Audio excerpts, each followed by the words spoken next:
नमस्ते। ये हमारी क्लास 10th का 4th चैप्टर जाति, धर्म और लैंगिक मसले।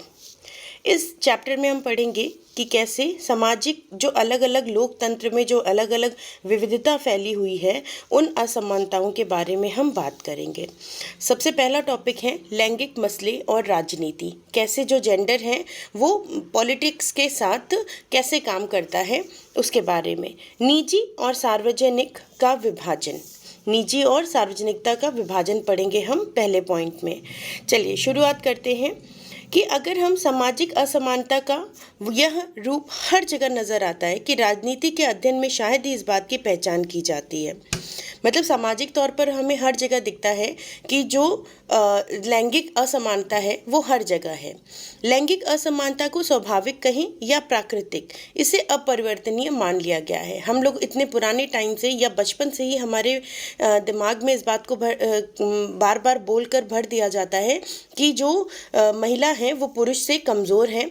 इस तरीके से हमने उसे ऐसा मान लिया है कि ये एक अपरिवर्तनीय चीज़ है जिसे हम बदल ही नहीं सकते।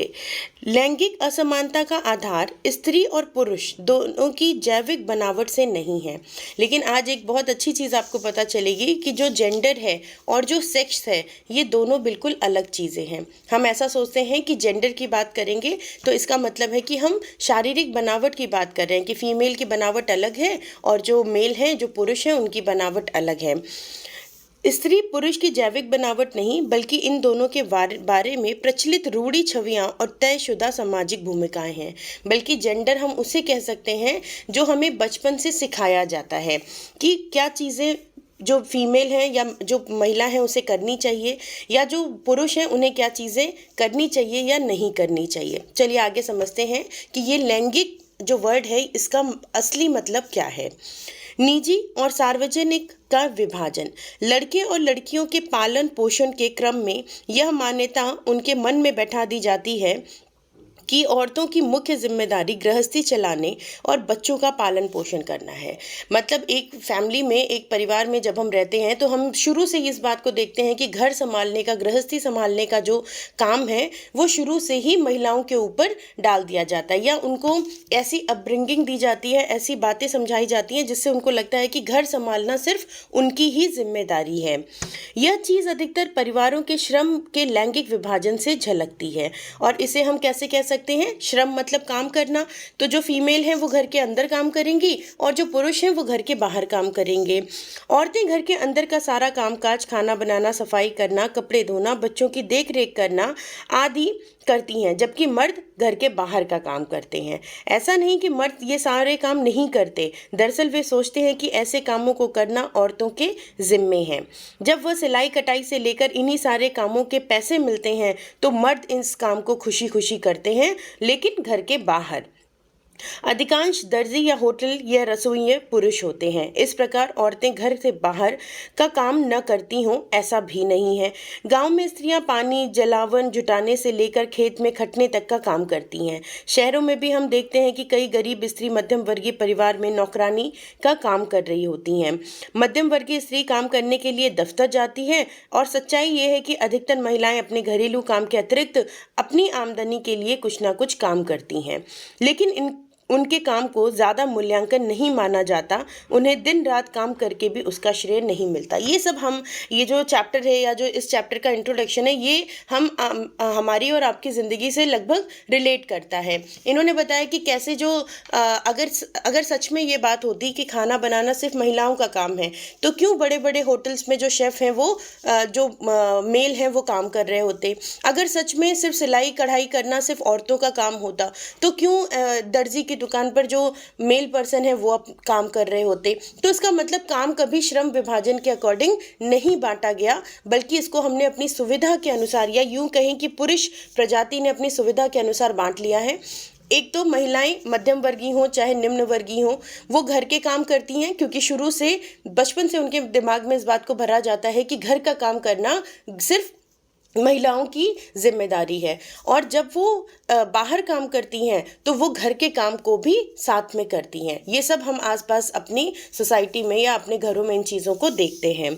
श्रम के इस तरह के विभाजन का नतीजा यह हुआ कि औरत तो घर की चारदीवारी में सिमट कर रह गई और बाहर का सार्वजनिक जीवन पुरुषों के कब्जे में आ गया। तो हम ये बात कह सकते हैं कि समाज में जो पुरुष प्रभुसत्ता है उसको दिखाने के लिए या उसको बनाने के लिए ही ऐसे नियम बनाए गए होंगे। मनुष्य जाति की आबादी में औरतों का हिस्सा आधा है, पर सार्वजनिक जीवन में खासकर राजनीति में इसका भूमिका नगण्य है। देखिए, हम लोगों ने हर जगह लगभग, अगर हम पॉपुलेशन की बात करें, काम करने की बात करें, अर्निंग की बात करें, तो लगभग महिलाएं आधा हिस्सा काम में अपना योगदान दे रही होती हैं। मान लीजिए किसी के घर में जो महिला है या किसी की मदर है, वो घर पे काम नहीं कर रही हैं, ठीक है, वो किसी तरीके की बाहर से अर्निंग नहीं कर रही हैं, लेकिन वो घर में वो सारे काम कर रही हैं जो किसी नौकरानी से करवा सकती हैं। इसका मतलब वो घर में उन पैसों की बचत कर रही हैं जो किसी और को वो देकर आराम से ज़िंदगी गुजार सकती हैं। तो अगर हम ये नहीं कह सकते कि अगर कोई गृहस्थ महिला है या जो घर में रहने वाली महिला है वो अर्निंग नहीं कर रही है, वो पुरुष द्वारा कमाए गए पैसे को भी बहुत अच्छे से योजना पूर्वक खर्च करती है, जिसकी वजह से हम कह सकते हैं कि वो भी पैसे बचाने में या घर को चलाने में अपनी अहम भूमिका निभा रही है। लेकिन राजनीति में इसका जो रेशियो है वो लगभग 0 है। पहले सिर्फ पुरुष को ही सार्वजनिक मामलों और भागीदारी करने, वोट देने या सार्वजनिक पदों के चुनाव लड़ने की अनुमति थी। ये हमने अपने 9th के चैप्टर फ्रेंच रेवोल्यूशन में भी देखा था कि शुरू में जब पहली बार नेशनल असेंबली बनाई गई तो उसमें उन्होंने बोला कि सिर्फ मेल जो लोग हैं वही वोट देंगे, फीमेल का कहीं भी नाम नहीं था। तो ये जो चीज़ें हैं ये पुरुषों ने खुद अपनी प्रभुसत्ता बनाने के लिए या अपने आप को पावरफुल दिखाने के लिए ये चीज़ें शायद समाज में डाली थी। दुनिया के अलग अलग हिस्सों में औरतों ने अपने संगठन बनाए और बराबरी के अधिकार हासिल करने के लिए आंदोलन किए। फ्रेंच रेवोल्यूशन के लास्ट पेज में हम लोगों ने इस चीज़ को पढ़ा था, जो फ्रांसीसी क्रांति पढ़ी थी, कि कैसे जो महिलाएं हैं उन्होंने आंदोलन किए अपने हक को पाने के लिए। विभिन्न देशों में महिलाओं को वोट का अधिकार प्रदान करने के लिए आंदोलन हुए। आंदोलनों में महिलाओं के राजनीतिक और वैधानिक दर्जे को ऊंचा उठाने और उनके लिए शिक्षा तथा रोजगार के अवसर बढ़ाने की मांग की गई। मूलगामी बदलाव की मांग करने के लिए महिला आंदोलनों ने औरतों के व्यक्तिगत और पारिवारिक जीवन में भी बराबरी की मांग उठाई। इन आंदोलनों को नारीवादी आंदोलन कहा गया। इससे इम्पॉर्टेंट है कि फेमिनिज्म किसे कहा गया या नारीवादी किसे कहा गया। जब महिलाओं ने अपने हक की बात करी कि हम रोजगार भी करेंगे, लेंगे, हम वोट भी डालेंगे, तो इस तरीके के बदलाव को हमने नारीवादी आंदोलन का नाम दिया। लैंगिक विभाजन की राजनीतिक अभिव्यक्ति, इस सवाल पर राजनीतिक गोलबंदी ने सार्वजनिक जीवन में औरत की भूमिका को बढ़ाने में मदद करी। आज हम वैज्ञानिक, डॉक्टर, इंजीनियर, प्रबंधक, कॉलेज में विश्वविद्यालयी शिक्षक जैसे पेशों में बहुत सी औरतों को पाते हैं, जबकि पहले इन कामों को महिलाओं के लायक नहीं माना जाता था। तो ये जो आंदोलन, नारीवादी आंदोलन है, इसका कहीं ना कहीं अच्छा प्रभाव देखने को समाज में मिलता है कि आज महिलाएं अपने उच्च पदों पर स्थापित हैं या वो उन कामों को कर रही हैं जो पहले एक समय में महिलाओं के लिए नहीं माना जाता था।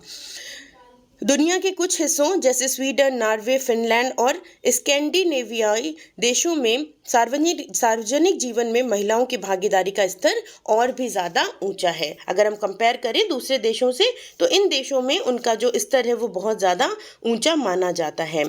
एक बार इस पिक्चर को भी देख लेते हैं। ये है आदर्शवादी स्त्री की कुछ जो बनाई गई तस्वीरें हैं उनके बारे में। जैसे अगर हम टीवी सीरियल के जो निर्माता हैं वो एक बहू को कैसा दिखाते हैं टीवी में, है ना, वो एक फीमेल को कैसा दिखाते हैं कि वो आदर्शवादी है, सच बोलने वाली है, घर के बाहर नहीं निकलना, घर की जिम्मेदारी उठाना। हम ऐसी चीज़ों को टीवी सीरियल में देखते हैं। फिर फैशन उद्योग में देखते हैं कि जो महिला बहुत सुंदर है सिर्फ वही फैशन उद्योग में आ सकती है। जो लोग समाज के लिए आदर्श गृहिणी, अगर आपके घर में आपकी बहन है या आपकी माँ है, वो आदर्श गृहिणी तभी बन सकती हैं जब वो घर के सारे कामों में बिल्कुल परिपक्व हों। एक भावी सास ससुर के लिए आदर्श दुल्हन का मतलब है कि वो खूब सारा दहेज लेके आए।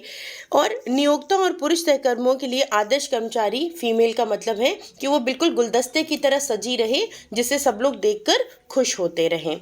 तो ऐसी मानसिकता के साथ हमने समाज में जो फीमेल है उनका जो पोर्टेशन है या इस तरीके का की बात हमने फीमेल के बारे में अपने माइंड में बना रखी है। हमारे देश में आज़ादी के बाद से महिलाओं की स्थिति में कुछ सुधार देखने को मिला है।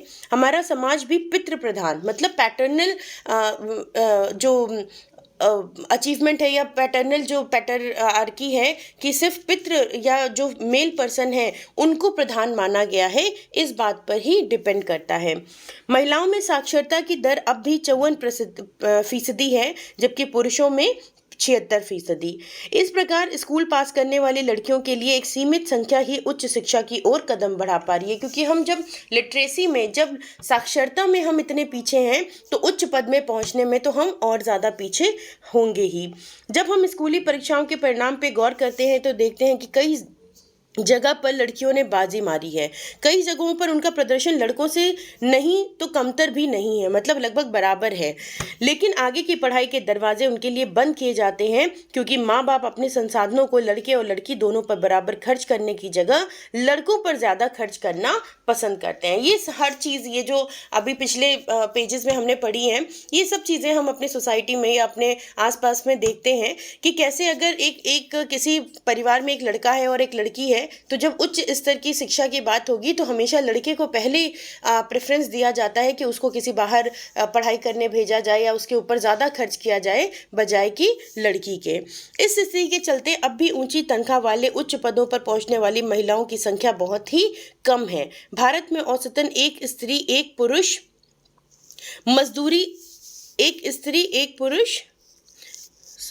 की तुलना में रोजाना 1 घंटा ज्यादा काम करती है। उसको ज्यादातर काम करने के पैसे नहीं मिलते, इसलिए अक्सर उसके काम को मूल्यवान भी नहीं माना जाता है। मतलब अगर एक जगह पर एक पुरुष और एक स्त्री काम कर रहे हैं तो स्त्री लगभग अपने काम को परफेक्शन के साथ और 1 घंटा ज्यादा समय दे के काम करेगी, लेकिन फिर भी क्योंकि उसको पैसे ज्यादा नहीं दिए जाते, इसलिए उसको उसका जो मूल्यांकन है या जो उसकी वैल्यू है उसको कम आंका जाता है। कितनी दुखद बात है कि हम एक तरफ तो देवी के रूप में पूछते हैं, लेकिन जब मूल्यांकन की बात आती है तो हम हमेशा महिलाओं को कम ही आंकते हैं। चलिए, समान मजदूरी से संबंधित अधिनियम में कहा गया है कि समान काम करने के लिए समान मजदूरी दी जाएगी। ऐसा हमारे लॉ में एक रूल बना दिया गया है।